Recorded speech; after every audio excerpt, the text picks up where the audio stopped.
Hey guys, welcome to another episode of Amber Unfiltered. Today I wanted to give you guys my film critique of Luca Guadagnino's film After the Hunt. But before I do that, don't forget to like, comment, and subscribe. Also, if you want to cash at me at Amber Unfiltered Show, that'd be greatly appreciated. So first of all, before I get into the review, before I get into the critique, I hope that you guys are doing well. I also want to shout out to you guys because I really love y'all. Y'all are blowing me up a little bit in these comments. It's not a whole lot, but it's better than nothing. Sometimes when you're like a content creator or like a YouTuber, you wonder if like anyone's watching, if anyone even cares, and you're like, I feel like I'm like just out there talking to the ethers, but I know somebody's listening and someone's watching. So I want to shout out to you guys. Also, I really love y'all because I'm literally doing a movie review or videos in general.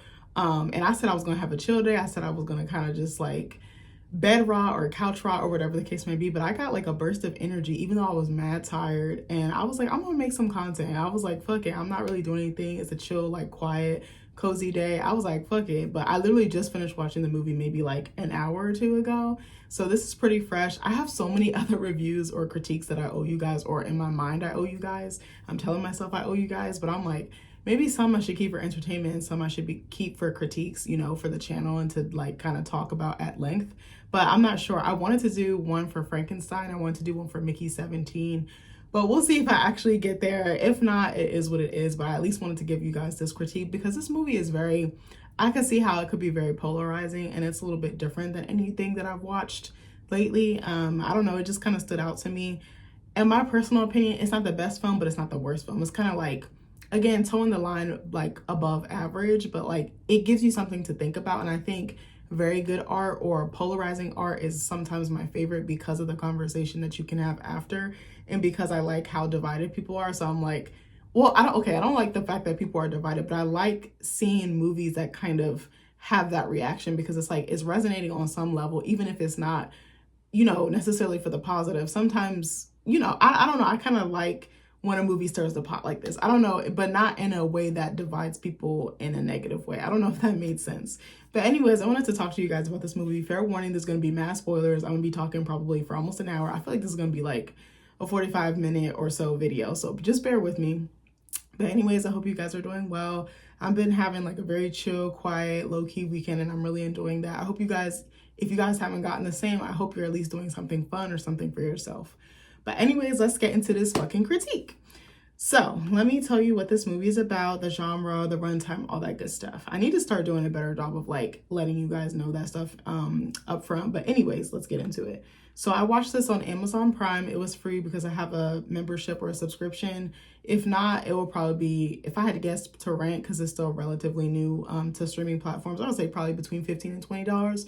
Maybe you could rent it for cheaper, but we'll see. I know with newer movies, they tend to be more on the expensive side. Sometimes if I'm really patient, which I can be, I'll wait for something to kind of come down on price and then rent it when it's like $5 or something like that.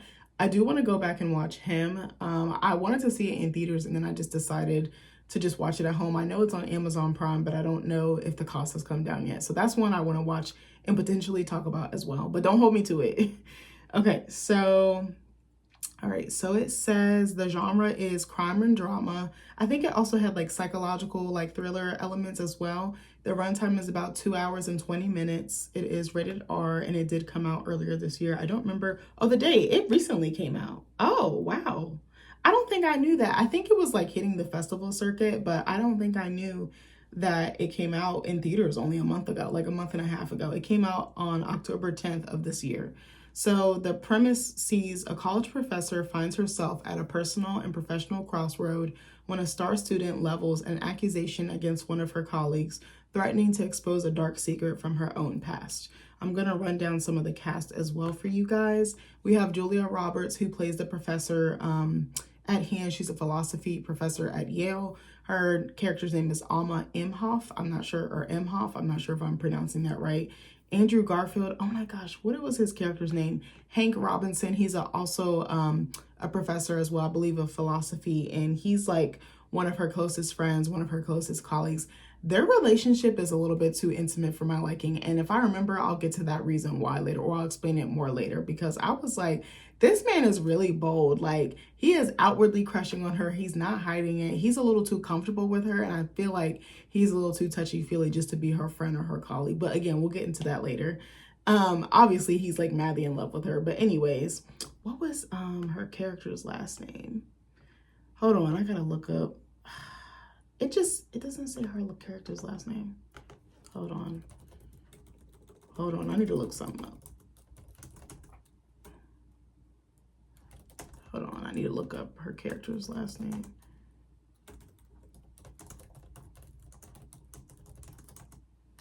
Alright, I need to look one thing up. Bruh, what was her last name? Okay, sorry, I had to look up Ayo Edebiri, excuse me. I was like, I know I'm saying her name wrong. Ayo Edebiri. Oh my gosh, I'm not saying her name right. I'm so sorry. I just learned how to say her name last week. I'm horrible. Let me think about how to say it. Ayo Edebiri, excuse me. I want to make sure I get her name correctly. I don't want to be butchering her name on camera. Her character's name is Margaret Resnick, but she goes by Maggie. She's a philosophy student, and she's being mentored by Julia Roberts' character, who's also a professor, Alma Imhoff. And there's a little bit of tension or some underlying, maybe not chemistry, but there's a closeness there as well. And I'm like, I don't know if I was a professor, if I would be that close to my student, but maybe that's just me. And I want to add something too. I know it doesn't have to do with the review, but it kind of does. Okay. And again, I don't mean any ill will when I say this. I actually, I feel like I tried to befriend a professor recently. It was like earlier this year, maybe late last year, more so earlier this year. So I took a theater class. I think it was last summer or fall, somewhere in there, or it might have been a little bit before. It might have been spring. Bro, when did I take that class? Hold on, I could tell you. I just need to look one thing up. I'm sorry, because now it's bugging me. Did I take her class? Let me see. I could probably tell you based on when I reached out. It might have been fall. Was it fall 2024? Bro, or was it summer? I don't remember, but anyways, okay, so I took this theater class at my last college, and I was like, okay, I really liked the professor. She was just such a vibe. She was like this fiery, like really welcoming, really like bubbly, fun professor. Like I had never met a professor like her. Like I just totally gravitated to her. She just made her classroom such a welcoming space, but she also made it like very collaborative. So it was an intro to the theater class. It was an intro to theater class. And I just absolutely adore this professor, like I said. And it was a virtual class, but we met on Zoom. So how she structured the class was she would give us assignments outside of class, like questions to answer. She didn't really give she gave maybe like one or two projects. She didn't give like discussion posts or anything. It was more like independent and you would answer. Sometimes she would have us do like little mini projects, like us doing like little mini monologues for like 3 to 5 minutes. And sometimes we would interact with our classmates and have like a wall or a post where everybody could interact and then comment on someone else's. But besides that, she really didn't make us do a whole bunch of group work or posts or assignments that were, when I say posts, I mean like discussion posts. Usually with discussion posts, the professor will put up questions and readings or links to videos or whatever. And then there's questions you answer and then you respond to 2 or 3 of your classmates for a participation grade. So that's what I mean when I say posts. So when we would meet in class virtually, she would pick out a play and she would have it screen shared through Zoom and we would read it. She would cast like parts and I always would go. I'd be like, all right, fine. Sometimes I would read like 2 or 3 characters a night because sometimes people wouldn't volunteer and then it's like we have these gaps. But she would let us act. And I was in there doing my Bridgerton big one. I was in there just making up accents on the fly. Like it was so much fun for me. Because I'm a very expressive person, so I was like, this is great. But it was really, really fun. And it was a small class. It was probably like 10, 15 people, maybe not even that, like somewhere in there. But I say all that to say, she gave me her email after the semester was over and she was like, reach out to me, once things die down, because I think there's like a line with trying to befriend your professor when you're still their student. They kind of want some separation and a little bit of a boundary. So I said, okay. So I reached out to her via email and she gave me her personal email, not her like college email. So I was like, all right, bet. So I reached out to her and just thanked her for she just gave me so much encouragement and really she spoke highly of my talents as a writer. And I think she saw potential in me. And it wasn't in a creepy or like overstepping way. It was just like nurturing my academic side, but also nurturing my creative side. And it was like a healthy balance. So we emailed back and forth a little bit. I forget what happens. I think she gave me her number. We talked a little bit, and she said it's very common for professors to become friends with their students. And I was like, I've never heard this before. I've never really been close with any of my professors. I think close in terms of when I was in their class, but not close to take the relationship outside of the professional or academic or student to teacher relationship or student to professor or, relationship. And I was like, okay. And I was a little bit apprehensive because I was like, I don't really want to be friends with my professors. I want their respect, but I also want to earn my keep as a student. I want to earn my grade. I want to earn my GPA, and I want to earn my accolades if it's tied to my writings or my academia or my studies. So I'm like, okay. So we're texting a little bit, and she's like, I want to take you out. And at the time, I had quit my job, so I was kind of laying low. And I had told her, I was like, I'm kind of going through some stuff, so I really can't be out and about doing too much. And she was like, let me treat you. I had just started my job that I'm at now, or had gotten the job. I had interviewed, and then I had told her about it. And then the next time we talked, I told her I got the job, and she's like, let me celebrate you. And I was really appreciative of her. And she was actually, sometimes we talked on the phone maybe a few times, and she was giving me advice on like what readers to study, what readers to read, how my style kind of fits in with theirs, and how I can take notes, basically studying the greats and seeing how I can incorporate certain things that they have mastered or certain techniques that they have mastered into my writing and make it stronger and make it better. Not that my writing was bad, but she was, I think, again, fostering that potential, or nurturing that potential. So I remember we went out, and I felt so bad. And I hope, oh God, I hope this doesn't sound horrible. I hope this doesn't make me seem like a bad person. It was very awkward because, again, one, I don't think I was super comfortable. I think I was comfortable being on the phone, but I think it was different for me to act. Like, it was my first time meeting her in person, mind you. And she was local to the area, so we met at a mutual location. She took me out to eat, and I was so appreciative. We window shopped, we talked, but it was different in person because it was weird to me seeing my professor as a full person. I don't know if that sounds right or sounds messed up, but it was hard for me to process that because I only knew her as this authority figure. Not that she was like above me, but she was above me, like it was kind of difficult for me. And then I feel so bad. I'm trying to think of an appropriate way to say this. Some of her mannerisms and just her quirks, like I already knew she was a quirky person. She was just like quirky beyond like my wheelhouse or my scope or what I could work with, like my boundary, like what I was comfortable with. So it was a little bit awkward for me. And I remember at the end, she was like, so do you want to be friends? Like, are we good? And I was like, yes. But I lied because I didn't want to say no. I was like, this woman just treated me to dinner, and it wasn't cheap. It was a very expensive plate. It was like an Italian restaurant where probably $20, $30 a plate. So I was like, I know. And she had a good paying job and was a professor. Like, she had two jobs. She was a professor, like part-time professor, like an adjunct. And then I think adjunct means part-time. Let me double check. I just want to make sure. What is an adjunct? God, I'm in my auntie era where I have to read what I'm typing. Yes, an adjunct professor is a part-time college or university instructor hired on a limited term contract to teach courses, but who is not on the permanent tenured faculty. I'm pretty sure she was an adjunct professor. I might be wrong, but she like taught at night. And she had like a government job where she was super high up. So she made good bread. I think teaching was for the love of it. And because she was also an actress, she loved theater. She was doing plays. She was doing different works. So for her, this was just like fun. I think she wanted to nurture the next generation of like actors, actresses, any creatives in that space. So I was like, all right, bet.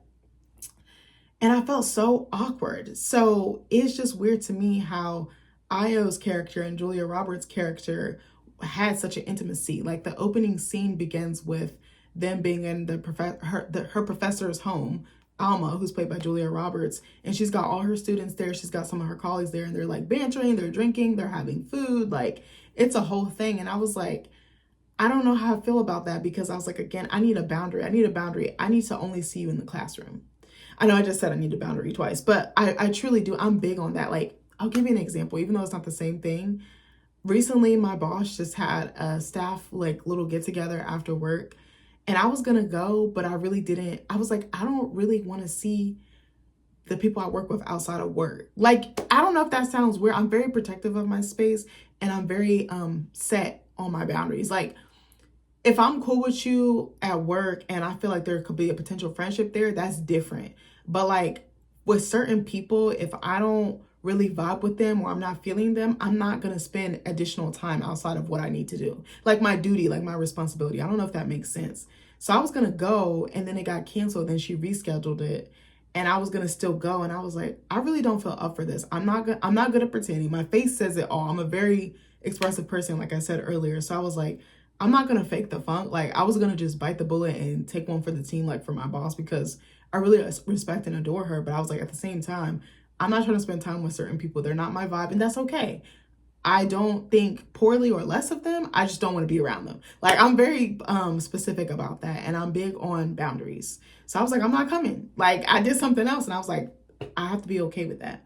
But anyways, I want to go back to the cast. I'm sorry, I totally got off topic, but I wanted to just point that out because that does kind of come up. Like I think Margaret or Maggie's character has too much access to her professor. And I think that's what I wanted to get at. Even the other professor played by Andrew Garfield, his character is named Hank Robinson. I think she has too much access to both of them, specifically Julia Roberts' character, or Alma, as we all know her. Chloe Sevigny is also in here. I don't know if I said her last name correctly. Michael Stuhlbarg, I'm not familiar with him, but he plays Alma's husband, Frederick, who's kind of an asshole. At first you think he's all nice and unassuming and like gentle and a caretaker, and then we find out he has like this other side to him. And I sometimes didn't like the things that he said about Maggie's character, and I feel like his perception of her was really fucked up and warped, as well as Hank Robinson, who's played by Andrew Garfield. I don't know why I keep telling y'all who's played by who. Y'all know who. I said it in the beginning. There's some other actors and actresses I'm not super familiar with. I'm not really going to touch on them because they weren't in the movie a lot. But anyway, let's get into the movie. I'm sorry, I talked a whole lot just now, but I feel like that has something to do with the major point. It says this is a psychological thriller. I didn't really consider it one. I considered it more... I honestly considered this movie a think piece. I know that's not a genre. I considered it a think piece on like Me Too, like Time's Up. I considered it a think piece on like abuse of power. That's what I really considered it as. And ethics and principles and like dilemma, like moral dilemmas, moral compasses or lack thereof. That's what I really took it as. Okay, so it also says that the film had its world premiere out of competition in the 82nd Venice International Film Festival on August 29th, 2025, and was theatrically released, like I said earlier, in the United States by Amazon MGM Studios on October 10th, 2025. The film received mixed reviews from critics, though Roberts and Garfield's performances received praise. I do think that Andrew Garfield did a great job as his character. He was totally believable. He was such a fucking tool, and he was super problematic, and I really loved how he leaned into that. And he literally had no fucking boundaries. Like I said, I have boundaries. This man had zero. He had fucking zero. And I'm gonna get into it. But anyways, I don't think I knew that this was... Actually, no, I'm lying. Maybe I did know. Hold on one second. Also, I'm gonna let y'all know what flavor I'm drinking of LaCroix today. So I got my Guava Sao Paulo. I don't know if I pronounced that correctly, but this joint is good. It's very light though. I am a little bit obsessed with their tangerine flavor, which I just tried like last week or the week before, and that's pretty good. I let my cousin try it because she spent the night this weekend, and she was like, girl, this tastes like lemon. And I was like, you right. I was like, you right. But anyway, let's get into the movie. So this was directed by Luca Guadagnino, like I said in the beginning. It was written by Nora Garrett and produced by Brian Grazer, Alan Mandelbaum, and Luca Guadagnino. Like I said earlier, stars Julia Roberts, Ayo Edebiri, Andrew Garfield, Michael Stuhlbarg, and Chloe Sevigny. The cinematography was done by Malik Hassan Saeed. And also the music was done by Trent Reznor and Atticus Ross, who is that 9 Inch Nails, I believe. I'm pretty sure, right? Let me double check. I might be wrong. Yeah, okay, I was right. I don't really listen to their music like that, but I know that they're in that group and that they're famed from that. All right, so let's get into it. In September 2019, Alma Imhoff, a philosophy professor at Yale University, and her therapist husband, Frederick Mendelsohn, host a dinner party. Alma recently returned to her post after taking an extended medical leave. She experiences frequent bouts of pain and takes prescription medication. In attendance are Hank Gibson, Alma's colleague and best friend, and the openly queer Maggie Resnick, her top PhD student. Alma and Hank are both up for tenure. And if you guys don't know what tenure is, I'll explain it really quickly. So it took me to a secondary page that's labeled academic tenure in North America. And I'm using this from Wikipedia. So it says academic tenure in the United States and Canada is a contractual right that grants a teacher or professor a permanent position of employment at an academic institution such as a university or a school. Tenure is intended to protect teachers from dismissal without just cause and to allow development of thoughts or ideas considered unpopular and controversial among the community. In North America, tenure is granted only to educators whose work is considered to be exceptionally productive and beneficial in their careers. I don't think I knew that. Well, that's kind of interesting. All right. Hold on, I was reading more about this. All right, let me stop getting distracted. So Maggie, okay, so like I said, let me go back because Wikipedia be skipping some stuff. They be skipping some key plot points. So the opening scene was, I don't want to say it was jarring, but it definitely made me feel like I had to scratch my head because I was like, I'm a relatively smart person. And I feel like there was some social commentary being made there, but the banter was not something I felt like I could keep up with. Like they're using like very academic language, very like, I don't want to say like heavy language, but language like that everyday people would not use. It's only in like academic, or not only.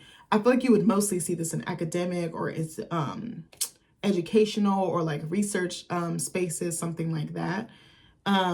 They're kind of all sitting around on the couch, like around this table, and Alma's wearing like this clean, crisp, like white suit. She's like bantering back and forth with her students. She's trying to get Maggie to talk about her dissertation, and Maggie's kind of like, she's not super forthcoming. She's kind of reserved. And then Hank is kind of like lounging on the couch. He's got his feet in the chair. Like he's literally made himself at home, figuratively and literally. I think also Alma joins him on the couch, and the way that he's like leaning into her and touching her, like it almost gives like lover tease, and you're like, are they or aren't they? Like it's kind of weird.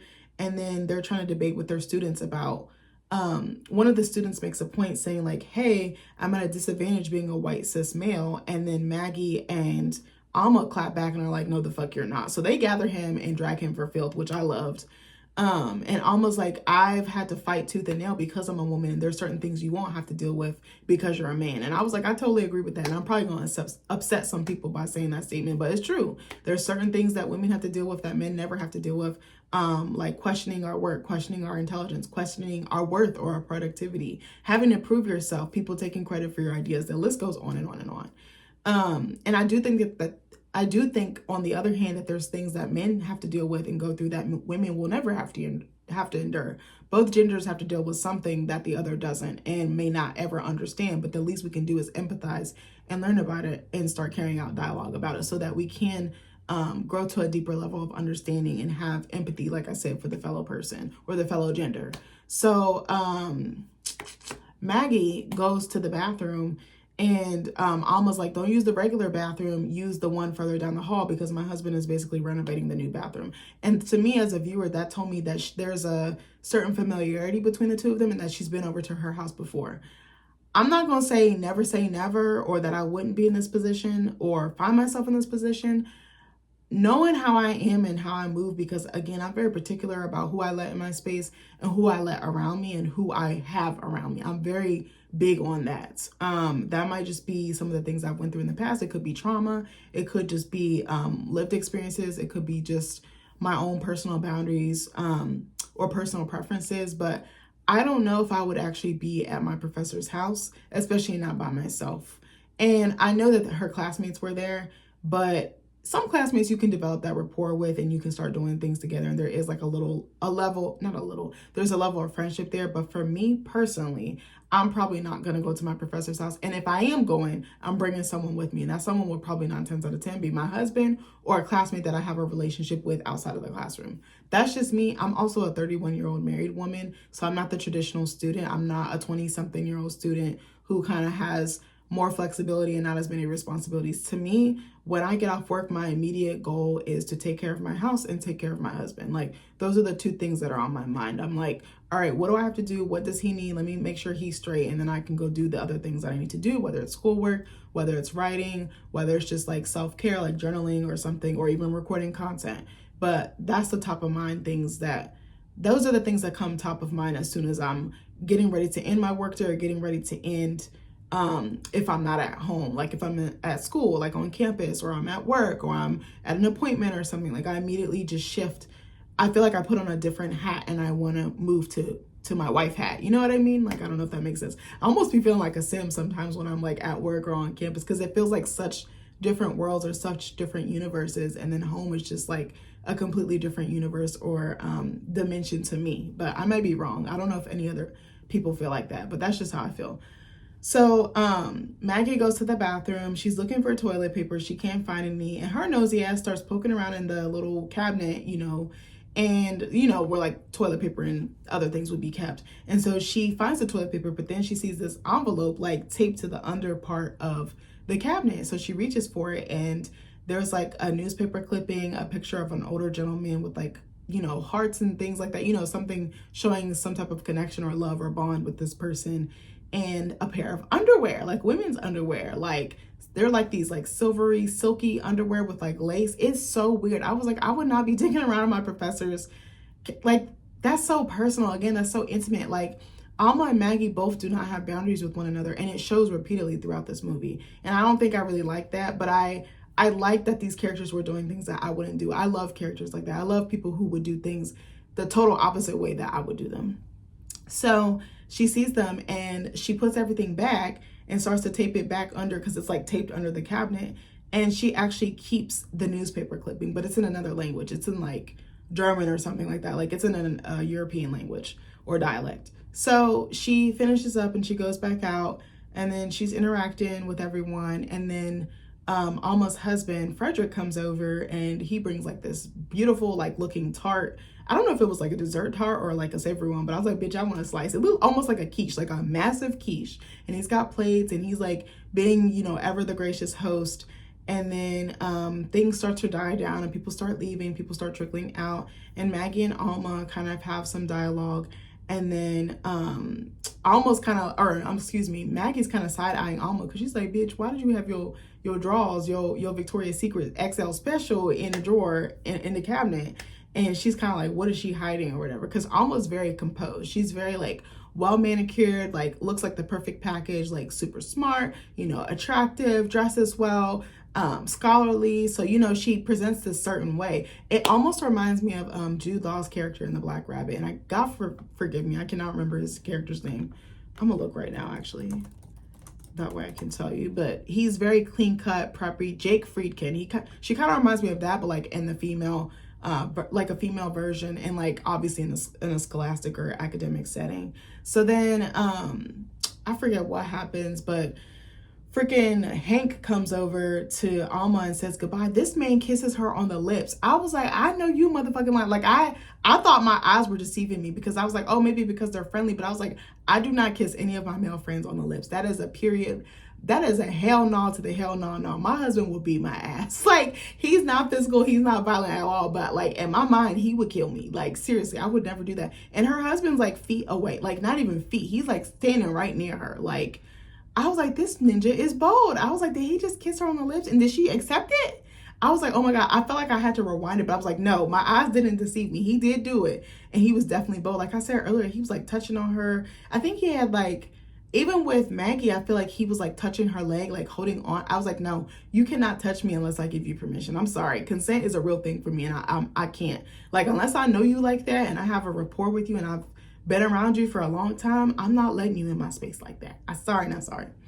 So, what was I gonna say? Maggie and Hank, I keep doing that because I keep forgetting people's names. So Maggie and Hank leave, and Hank is pretty drunk. And then he like stumbles in the elevator with Maggie, and Alma is watching them through the peephole of her door, like her front door.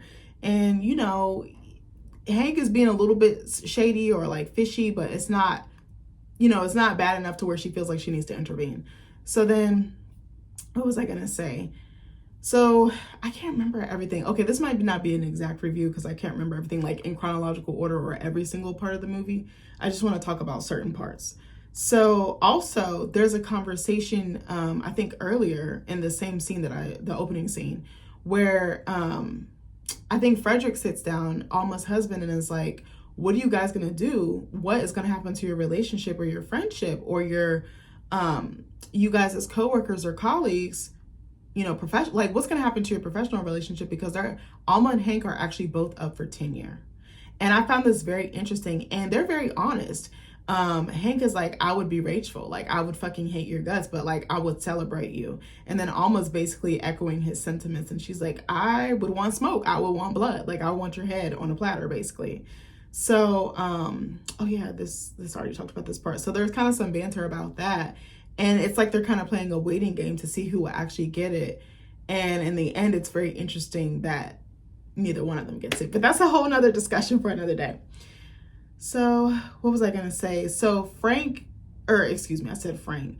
Frederick, I think in the same scene, like before Maggie and Hank leave, is talking to Alma and is like, she's such a basic ass student. And I was like, wait, hold up. Why does she have to be excellent? And I know she's a PhD student, so excellence probably is demanded of a PhD student, because at this point you're a master of your study or your field or your trade or whatever the case may be, like, or your major, I guess I should say, or your discipline. And he's like, you know, she's unremarkable. You know, you're only drawn to her because she has money, because her parents are billionaires. They've donated lots of money to the school, so she has a leg up in that. And I thought that was interesting, the kind of point that they were making about elitism and like classism, and like how you afford certain privileges and graces to people who do have that net worth and that network. You know, I thought that was really interesting. And I was even more interested because this was a Black student. I was like, okay, but she doesn't always have to be excellent. Like, yes, she's a Black student, so you're naturally going to demand excellence of her. But I was like, even if she is an average student, that's perfectly okay. Like, she deserves to be there, whether you want her there or not. And I'm like, if she wants to be average, then that's her choice. Just because she has money doesn't mean she has to be excellent. And just because she's a Black woman doesn't mean she has to be excellent or has to perform to the highest of her abilities. Now, me, if I'm a PhD student, I probably am going to be. But I'm just saying that's not the case for every Black woman. And that's not the case for every Black student. So anyway, Hank walks Maggie home, and then the next day Maggie doesn't show up for class. And there's this interesting, again, dynamic between Alma and Hank. So Alma texts Maggie and is like, hey, where you at? She just sends her 3 question marks, like basically send out the bad signal. And Alma is like, was she like in her office or in class or something? Oh, she was walking into class and her phone is blowing up. One text is from her husband basically saying, hey, I made cassoulet, which I keep seeing that everywhere. Hold on. I want to tell y'all what this is. I think it's a chicken dish. Yes. Oh, no. I'm sorry. So cassoulet is a rich, slow-cooked French stew made with white beans and various meats like pork, duck, goose, and sausage, originating as a peasant dish in the, I'm not even going to try to say that, Languedoc. I don't even know if I said that correctly or right. I said correct. I was trying to say correct and right at the same time. My brain be moving faster than my mouth, I'm trying to tell you. Region of Southwest France. This hearty rustic casserole's exact ingredients and preparation vary by town, leading to different regional versions. It is traditionally slow cooked for hours to allow the flavors to melt, and often served with a crust of breadcrumbs on top. Let me look at pictures. The cassoulet looked good. This is very interesting. It didn't look like this in the movie. I think it looked a little different. This is how it looked, y'all. It kind of looked like a stew, almost like a chili, but not exactly. Or like a soup. I was trying to think of the word. But so anyway, he makes her that. And where was I at? I lost my train of thought, y'all. This is so sad. I'm so old. I swear to God. I'm sorry, y'all.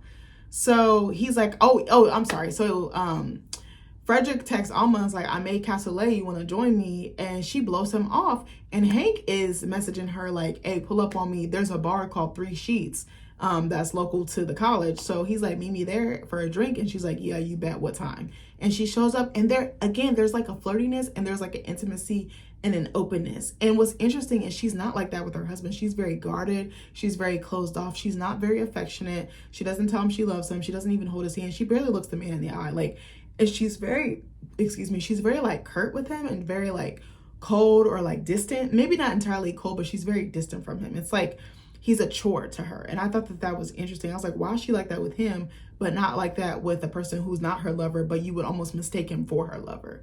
And keep in mind, Hank is also younger than her husband. He's more good looking and he's like conventionally attractive, and he can tickle her fancy, like stimulate her conversationally and emotionally, I think in some ways. I think there's a deep emotional intimacy, but there's a physical intimacy without them actually kissing or having sex or doing anything in that vein or that realm. So I thought that that was also very interesting. And I like the way that that Andrew Garfield and Julia Roberts played that. And there's some stuff that I didn't really particularly care for in this film, but I'm going to try to focus more on the positive. There will probably be some stuff that I mentioned that I'm like, it wasn't for me, but I understand it. So when she comes back from being at the bar all night with oh boy, she comes back to her apartment and finds that Maggie's outside of her door, like outside of her house, her apartment. And Maggie's soaking wet. Her hair is wet. She's soaked through. All her clothes are soaked through. And she's like, can I talk to you? And she's like, well, come inside first. Like, let me get you cleaned up. Let me get you dried off. She's like, no, is your husband home? Is Frederick home? She's like, I don't want to come inside if he's there. So then they go to the stairwell and they don't go inside the apartment. And she's like, you know, Hank crossed the line with me last night. Like, he came into my house. He was drunk. We had a drink. He asked me for a nightcap. And next thing I know, he's assaulting me. And I was like, damn. And it was interesting. The camera zooms in on their faces and there's, again, this intimacy and like this exposure that I think that the audience gets to feel because of how exposed Maggie feels and how betrayed she feels and how she feels preyed upon because she was. So it's interesting. Alma's reaction is horrible. As I was watching it, I literally said she reacted so poorly to Maggie's revelation. She's kind of like questioning her, almost flipping it on her. I don't even want to say victim blaming or victim shaming. It's like she's, well, maybe in a sense, but she's like spinning the narrative and like being like, well, what did you do? Or are you sure that really happened? Like invalidating her. I think that's what the main thing was. And then it's like she couldn't have possibly made that up. Like, you know what I mean? Like that's a hard thing to make up. Like I know that it exists, that some people do make this up, but I don't think that she's the type of person or type of character that would do that. So she's like, you know, why don't we talk about this another time? She just like cuts her off, cuts it short. And Maggie's like, all right, I'll see you when I see you, girl. So I think the next day, Hank reaches out to her. There's this like Indian spot that he likes. So he's like, pull up on me. And they're outside and she's like, what is it? Like, can you just hurry up and get to the point? Can you get to the meat and potatoes? And he's like, what's the hurry? Like, cause she's never like that with him. She's only like that with her husband. And Alma, she's pretty closed off in general. Like she doesn't really offer that much up about her life or any of her experiences. She's very much like academia, teaching. You know, she likes creating an open space for others to share, but she herself doesn't share. It's like, she's like Fort Knox. She's like a dam or a gate. It's like nothing gets past, you know, this point or this point, you know? I think Hank is actually the person she's most open with. And even that is limited in the interactions that she has with him. So she's like, what is it? Like they're smoking outside and they both love smoking. I feel like actors love smoking. I feel like to be a good actor, you got to cuss bitches out. You got to fuck, you got to show some titty on camera or something else. And you got to smoke. I'm telling you, and you got to drink whiskey. But anyway, y'all know what I mean.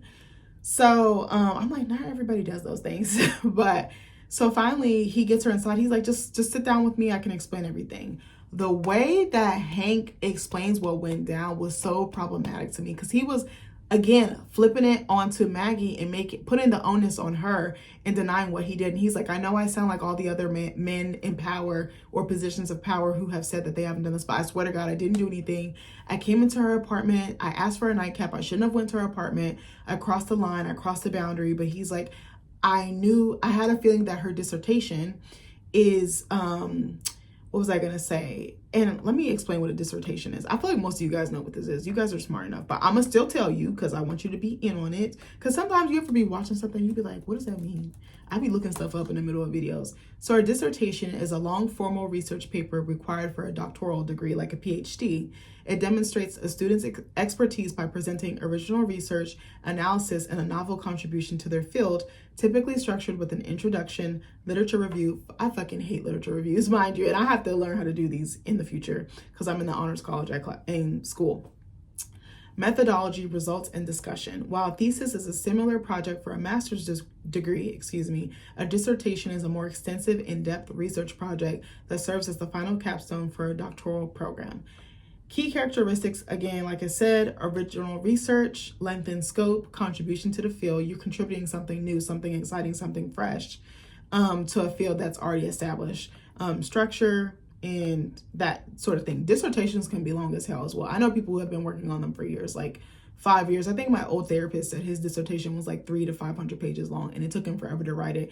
And you present it in front of a board, and they can either deny or approve your dissertation, and you have to defend it. And sometimes, though, it's like a committee, like I said, and they'll give you edits and you have to tweak them until it's to their liking. So that's really, really fucking hard, but that's really boss and clutch to me.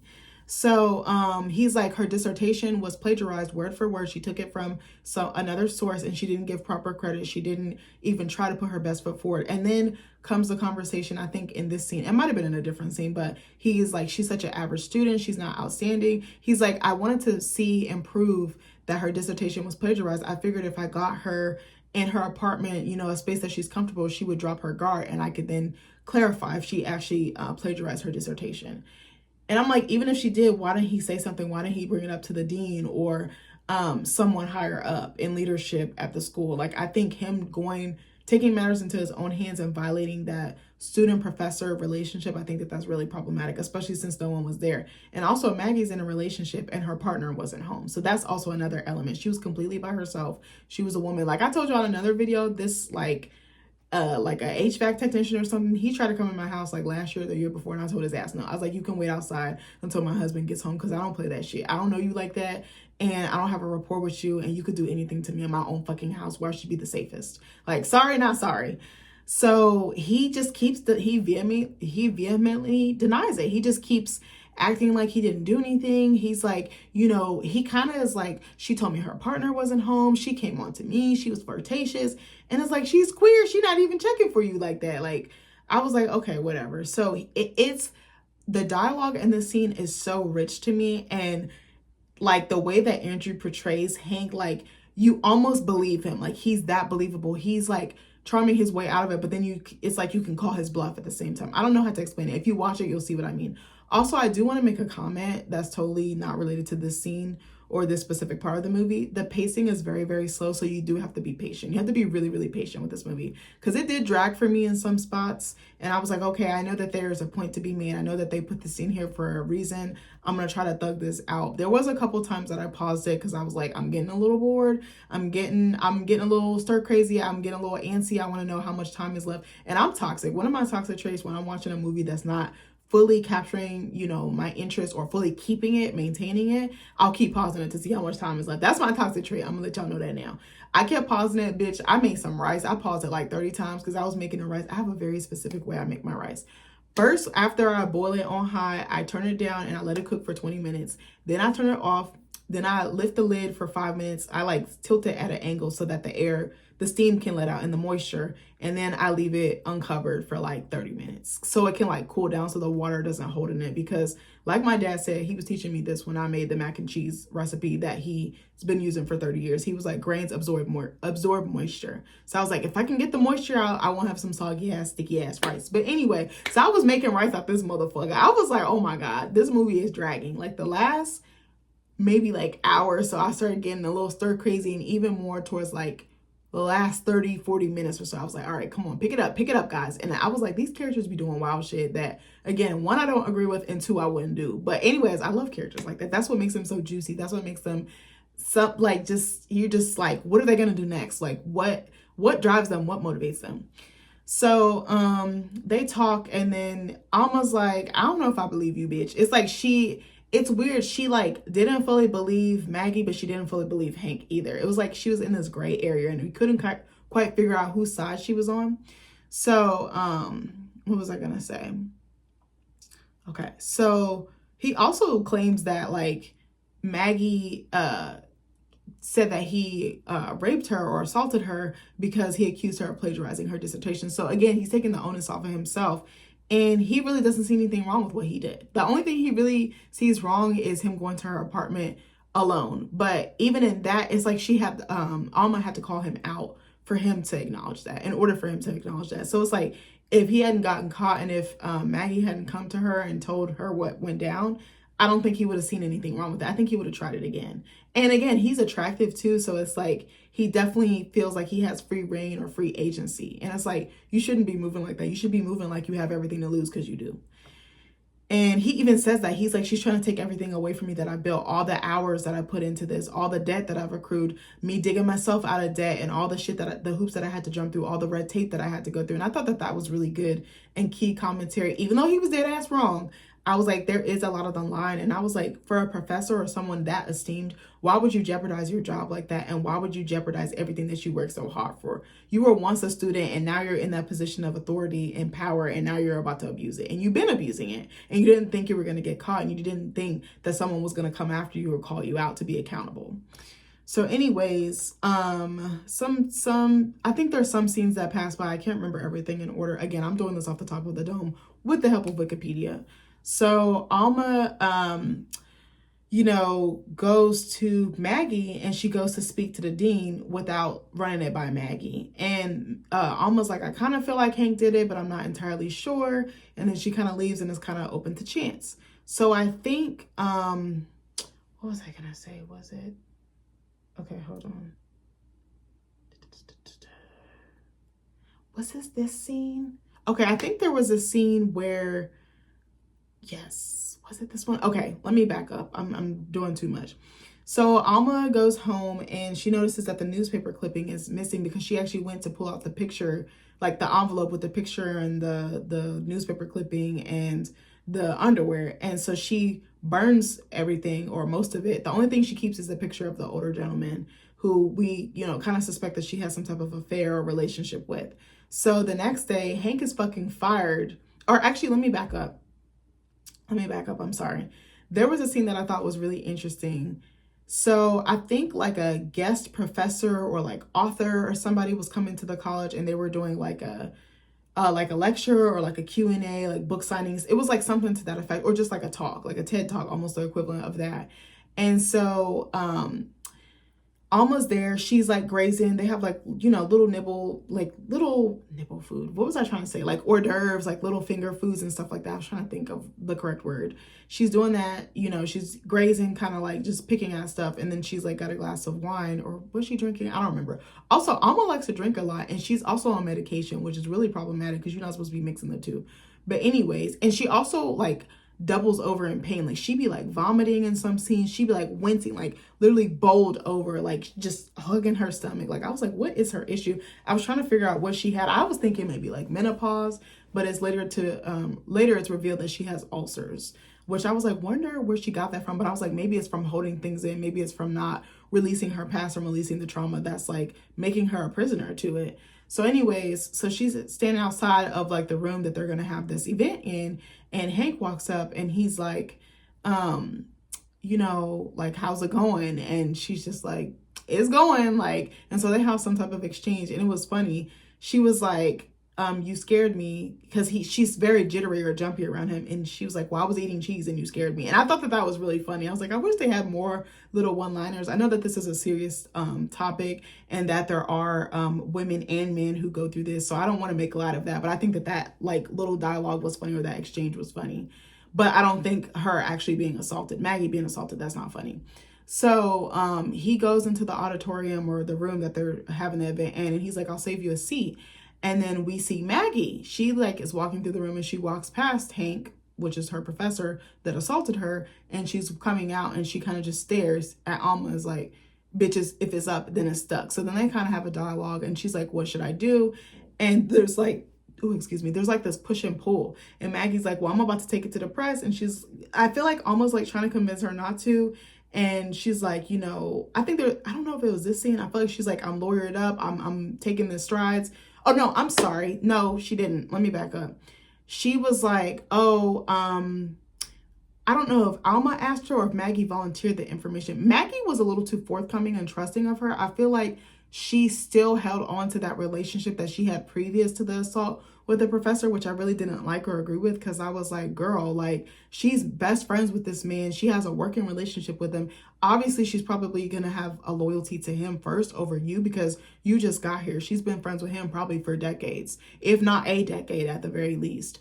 But she's spilling all her tea. And I'm like, Maggie, I wish that she was a bit more reserved in sharing that and still having contact with her professor. That's what I'm saying. She had no lines. The lines were pretty blurred. I think that that was an interesting dynamic and theme that they explored in this movie. I think that's something that they did really, really well. I know a lot of people kind of like either really hate this movie or really love it, but it's kind of open to your interpretation. I didn't really go into this movie with any expectations. I think that helped me in the long run.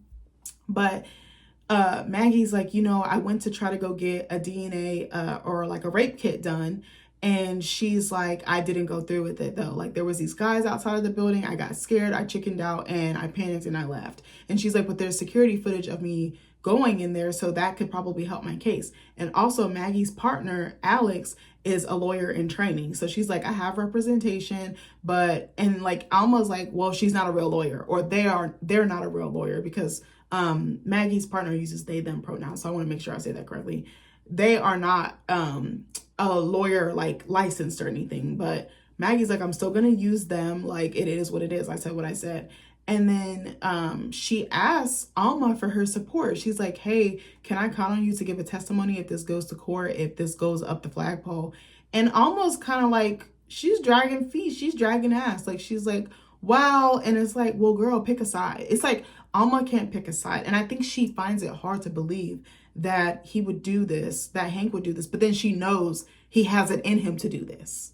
Like, because he has a history with his female students, and he has like, he's very flirtatious. Again, like he's attractive. He knows that his students see him in a certain light and he can get them to do whatever he wants, which I feel like is super manipulative and exploitative. So anyway, there's that scene. I really like that scene. And they're sitting outside the event, and then this other professor walks by, a female professor, and she's like, are you guys coming in? And Alma and Maggie both stare at her like, bitch, be gone. So they're just kind of sitting there with this tension between them. But Maggie is still vulnerable with her. She's still trusting her. And I'm like, how do you not know she's going to go take this back to Hank? Like, she could be on his side for all you know. She could be taking up for him and wanting to go against you or wanting to go against the grain for all you know. Like, she wasn't, I don't think Maggie played it smart. I do want to say that. But I understand if you have such a close relationship with someone, you're not going to immediately want to cut this off. I think there's a fine line with that. So anyways, so Alma gets home after the event, and she burns, like I said, most of what was in the envelope except the picture. And then the next day we see Alma teaching and Maggie's back in class. And then Hank just walks into her fucking classroom, doesn't say excuse me, doesn't like pardon himself, nothing. And he's like starting to get all spicy with Alma. And she like pushes him into the hallway. She's like, not here, not now. And they go back and forth. And he's like, I got fucking fired. Like, no fucking tenure for me. I lost everything. Like, why didn't you fucking defend me? Why didn't you have my back? And he's like, you are just as bad as I am. Like, you're just as complicit as I am. And you're holding the rope and I'm the one hanging. Like, you know what I mean? Like, he kind of went there, and he's like, you're protecting yourself. You're sticking your own neck out for the sanctity of your career and yourself. But what about me? So then, they get into it. They like really get into it. Then all her students come outside and they're like ear hustling. They're like, Professor, are you okay? And then they have this exchange, and then more people come out into the hallway. Chloe Sevigny plays a therapist on campus. And then she's kind of in the hallway like, hey, do we need to break this up? And so he cusses her out, and she's like, fuck you. And he's like, no, fuck you back. And then he like says something crazy to Maggie. I forgot what he said to her. And Maggie runs out of the classroom. And what was I gonna say? Maggie runs out of the classroom, and she like sits down and she starts hyperventilating. She basically almost has like a panic or an anxiety attack. And Alma calms her down. She's like, hey, and she's just trembling. Maggie's just trembling. She's crying. She's like, come over for dinner. We'll like unwind and we can talk this through. Like, just give me a chance. So then she's like, a reporter asked to talk to me, but I didn't. I took the card and I didn't say anything. Like, I think her silence is like perpetuating the violence, or it's like making light of it or minimizing it, I want to say. So Maggie comes over her house for dinner. This scene was so funny to me. This is what made me start to not like Alma's husband, Frederick. So he cooks for them because Alma doesn't cook. Frederick doesn't, Frederick does all the cooking. It's almost like the roles are reversed. And Frederick's also a therapist.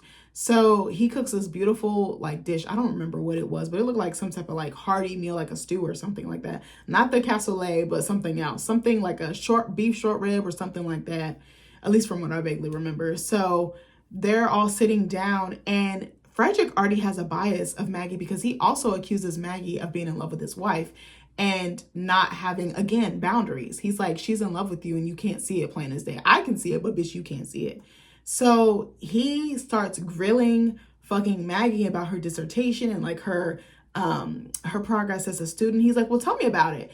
And Maggie really can't like really spill the tea on her thesis or her dissertation. And it's like, if you know any college student, well, not every college student, but a lot of college students, they want to talk about their work. At least I'm one of the ones that wants to. I get very excited. I'm a fucking nerd. I get very excited when I'm talking about research papers, just even the process, like finding a topic, finding sources, starting to put together that first draft, typing notes about the sources. Like I'm very hyperactive about it, or I'm very reactive, and I love responding to it and telling other people about it. I've talked about it in other videos here. I even talk about it with my husband and some of my friends. Like, it's so exciting to me putting research together because it's really a labor of love. It almost reminds me, I know it's not exactly the same, like putting together a short story, putting together a book, putting together a movie. Like it's just so many moving parts. And then it forms this beautiful canvas and you're like, oh my God. So she couldn't really say anything. She's like, well, it's not interesting enough and blah, blah, blah, blah. And she kind of downplays her work, and he's like, no, tell me about it. I have time. And he's like, well, I guess I can't understand it. And he walks off with an attitude. He also likes listening to music at the top volume. So he fucking blasts music on like a stereo or like a vinyl player or whatever while they're trying to talk. Because Alma and Maggie are still in the kitchen eating and talking through everything. And also, Alma did not tell her husband that Maggie came to her and was like, hey, Professor Robinson assaulted me. She keeps stuff close to the vest. She doesn't share. And it's like she's either hiding something, or I didn't know what. I thought there was maybe some tie to her and Professor Robinson, like maybe in the past, maybe something happened between them. But I was like, no, I don't know if she would keep him in her company like that if it did.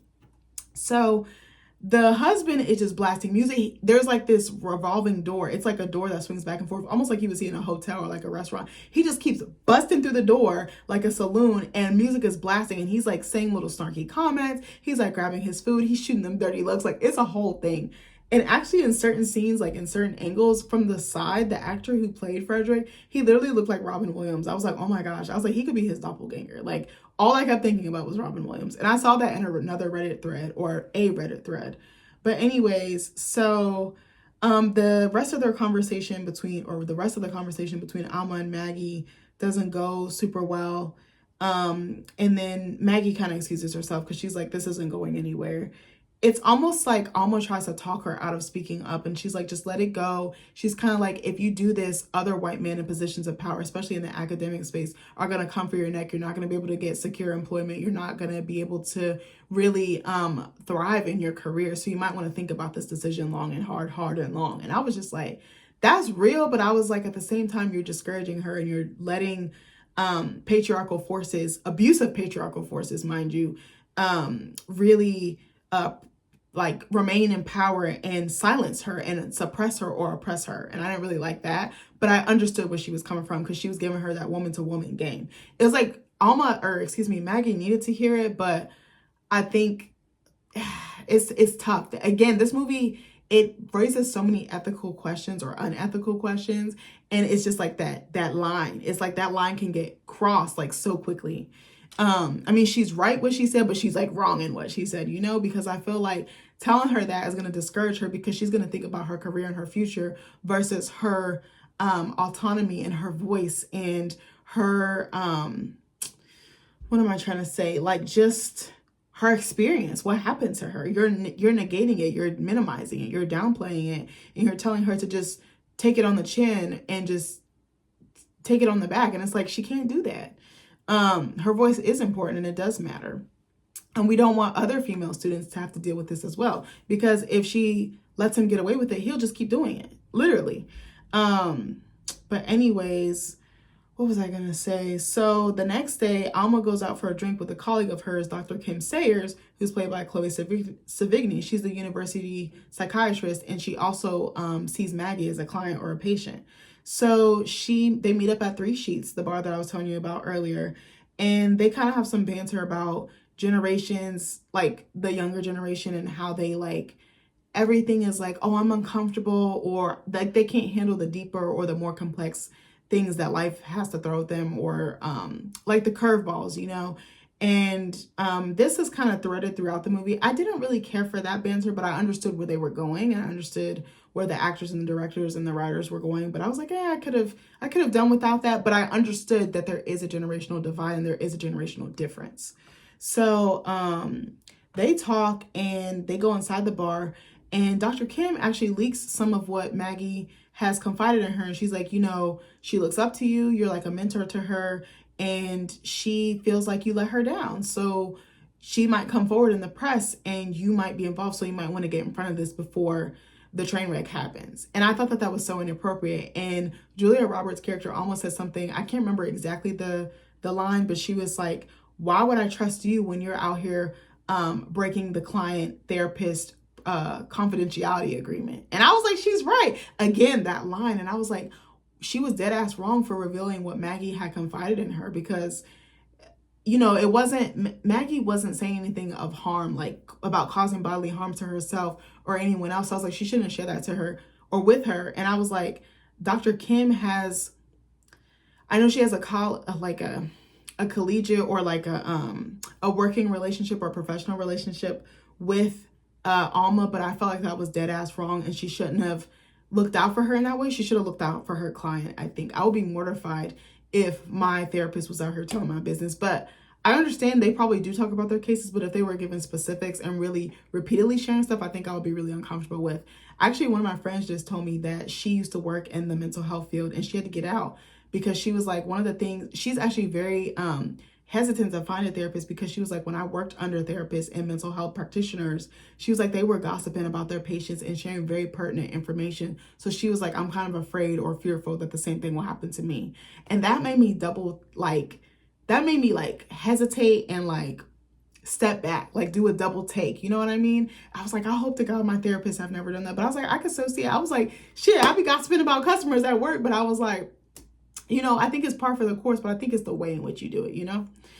But I think a person purchasing coffee is different than an actual person coming to you to heal from their trauma and do that inner work. I think those are two totally different things. Yes, it's probably not good to gossip about customers, but shit, it happens because they be doing some wild shit. And you be like, bitch, did you see this? But anyway, so Maggie then goes public with her allegation in the Yale Daily News. She also, that newspaper clipping she took, she translates it. She puts it into like Google Translate or something. And it shows that Alma actually accused her father's friend of assaulting her, but she later took away the accusation. Like she recanted her story. And then it's like, she's like the girl who cried wolf. And also something else I found interesting is that Alma has an apartment on the wharf. It's like this like waterfront apartment or something like that, or it's near the water. She has a separate apartment that she just keeps to herself. What's interesting is her husband never occupies that space or takes up space there, but she does, and Hank does later on in the movie. I was like, why does your colleague and friend have access to your apartment, but not your husband? And she like will just disappear there and just like work on stuff or just decompress or hide when the going gets tough. And I thought that was so interesting. Do you think it's appropriate for a woman, I don't even want to say a woman, but do you think it's appropriate for any spouse, whether it's man or woman, to have a separate place that their spouse doesn't know about or that their spouse does not have access to? Because I think that that's really weird. I like could kind of see why, but I was like, even if they're not in the space, like the spouse doesn't have access to, or even if the spouse like isn't going there, I think that at the very least they should know about it, and they should have keys in case something goes wrong, in case they need to look for you, in case you go missing, or in case they can't find you. I do think in terms of safety, yes, they should have access, but maybe that's me. And I was thinking about, I was like, would I feel like that's appropriate to do in a marriage? I was like, probably not, but I'm gonna be doing some fucked up shit. But anyways, and then there's also some dialogue between Alma and her husband where he basically calls her an unfeeling person. He's like, Or no. He like basically says you're cold and you're distant and you're aloof because she's like, am I trash? And he's like, no. And she's like, well, I didn't know I was such an unfeeling. See you next Tuesday. And I was like, God damn. Like, the dialogue between them is interesting. And there's some scenes where there should be a deeper level of intimacy with her husband, not before, with her husband. But she keeps him at a distance, like I said. Like, there's a scene where she comes home and he's watching Corn, replace the C with the P on his laptop, and he has it open and loud and he's asleep. And I think he wanted her to see that because he's begging for intimacy. There's another scene where she like has an ulcer and she's like reeling over in pain. She's like doubled over in pain. And he like tries to like hold her. Actually, no, I don't know if she had an ulcer. She was just sitting down in the chair and he's like holding her by the waist and he's kissing on her cootie cat. And he's like trying to get the party started. And she's like, no. But I was like, if that was Hank, she probably would have let him. Like, you know what I mean? She is so like distant from her husband. I'm like, almost like, why is she married? Is she married for the look of it? Like her reputation to look like the career woman, the family woman. And I also wondered if her and Frederick had children. I don't know if they necessarily did, but I was like, that was an interesting choice. But it almost seems like her students are her children in a way. Like she's nurturing them and shaping their minds the same way that a parent would a child. And I thought that was very interesting too. So there's some other stuff that happens. I'm trying to get through most of it. This video is long as hell. I did not intend for it to go over an hour, but here we are. So like I said, Maggie translates the clipping. She finds out that Alma accused somebody, then took the story back. And then she confronts her about it. And she's like, leave me the fuck alone. Like, you don't deserve access to my life. And I'm like, so you've given this woman unmitigated access to you, then you tell her to back the fuck off. Like, you should have had a boundary from jump. Like, I'm sorry, not sorry. Like, you can't get mad at Maggie for doing the very thing that you permitted her to do this entire time she was your student and she was studying under you and being mentored by you. That's the thing. I was also thinking about how hard it must be to be a professor, because what if a student is aggressive or pushy about having a connection with you? What if a student does cross the line? What if you cross the line? What if you both cross the line? How do you come back from that? And I was like, professors literally can lose everything. One wrong thing and it's the student's word against theirs, or sometimes the professor's word against the student. So there is, again, that fine line, that balance. And it could be unbalanced in some senses or some cases. But I was like, professors, it really made me think about professors and teachers and educators in a different way, because what if you're accused of something and you didn't actually do it? And what if you are accused of something, you did do it and you get away with it? Like, what do you do in that situation? How do you navigate moving forward? And how do you stop problematic behavior? And I also want to go back to the tenure part of this conversation, because I'm like, what if you get tenured but you're an abuser, you're a predator, you can't lose your job? Can you flush out a tenured person, yes or no? Like, it really made me think about that. But I don't know. So Alma breaks, or no, she doesn't break in. She goes to Dr. Kim Sayers' office. Oh, and also the conversation with her and Dr. Kim kind of ends on a bad note, because she's like, why the fuck would I trust you when you just violated Maggie's trust by revealing something she revealed to you in a session? So she crashes Dr. Kim's office and she's waiting for her. And then all of a sudden she goes in her drawer and finds a prescription pad and writes herself a prescription for like a Schedule 5 drug, or like a narcotic, like something that she would need approval or prior authorization to get before actually getting it. And so, bitch, she goes to the pharmacy. They're like, we need to look something up in the system and we'll be right back. And then they give it to her. So then in the future, this comes back to bite her in the ass. And while all this is going on, stuff is ramping up on campus about the assault allegations, and Professor Robinson getting terminated. So Alma gets an email, and I might be going out of order here. So Alma gets an email from, I think, like the dean or something, and they're calling an all hands meeting for like all the professors and the staff and the faculty. And they're like, as you know, we've had assault allegations. The like press is going to wrap up. Like, things are going to become, chaotic on campus, but just kind of hang in there. I hate that we're having this conversation, but we're having it. And so then as she's leaving, they're like, Professor Emhoff, can you stay behind for a minute? And Dr. Kim is there, the psychiatrist, also Maggie's therapist. And they're like, hey, we know that you forged a prescription under using her prescription pad and using her credentials. She's not going to press charges, but the tenure is off the table. And she's devastated. She's like, what are you talking about? She plays stupid, like she doesn't know what she did. Almost like Hank did with the assault that happened with Maggie. It's like they know, but they don't know. You know what I mean? Like, it's almost like they believe their own lie. So then the tenure is off the table, And then after that, Alma runs into Maggie on campus. She's just walking around. She confronts her and she's like, I know you fucking plagiarized your dissertation. I know you're basically full of shit. You're privileged, you're rich, you don't have to work for anything like the rest of us. And there's just like, again, this dynamic, this back and forth, this tension, this pull. And, you know, she's like, you've copied me, you're in love with me. She starts going in on her. She's like, the only reason you're here is because your parents donated money. They're famous, they're notable, they're well respected in the community. You didn't have to work for anything. You just got everything handed to you. And I was like, not the Nepo baby conversation. I'm like, and if she black and as the Nepo baby, what's wrong with that? I'm sorry, I root for Nepo babies. I'm sorry, I said what I said. Black Nepo babies, not all of y'all. But anyway, that's probably gonna ruffle some feathers, but I said what I said. I'm like, I don't see nothing wrong with being a Nepo baby and being black and being associated or affiliated. But anyways, so you know, you're performing even in your relationship with your non-binary partner. You're only with her because she makes you more interesting. Like, Alma drags her for filth. She reads her for filth. And I was like, she kind of right a little bit. But I was like, why is a white woman reading a black woman in 2025 or 2019 as the movie says it's set in? So Alma's like, you know, no one believes you. Like, you're out here on your own. And then Maggie slaps the taste out of her mouth. I said she should have slapped that dog shit out of her. But she slapped her just hard enough to make her face go the other direction. I said, okay, period. And then Maggie's partner pulls her away and she's like, girl, let's go. Let's get the fuck out of Dodge for you get in more trouble than you already are in. So then Alma goes to her, excuse me. I'm sorry, I gotta itch my armpit. So Alma goes to her wharfside apartment. Like I told you, it's like on the water. And she's, you know, about to make herself a drink. And then she finds a set of keys there. And she's like, oh shit. And she goes in the room. And this man is in his drawers and a t-shirt with his arms kicked back, just relaxing. I was like, you don't live here, okay? You don't live here, okay? So she's like, how the fuck did you get in? And he's like, you gave me keys last year for my sister who came into town to visit. So they kind of, she's like, I've had a shit day, you want to drink? So they kind of talk about everything, about basically their falls from grace. And I love that for them because they deserved it.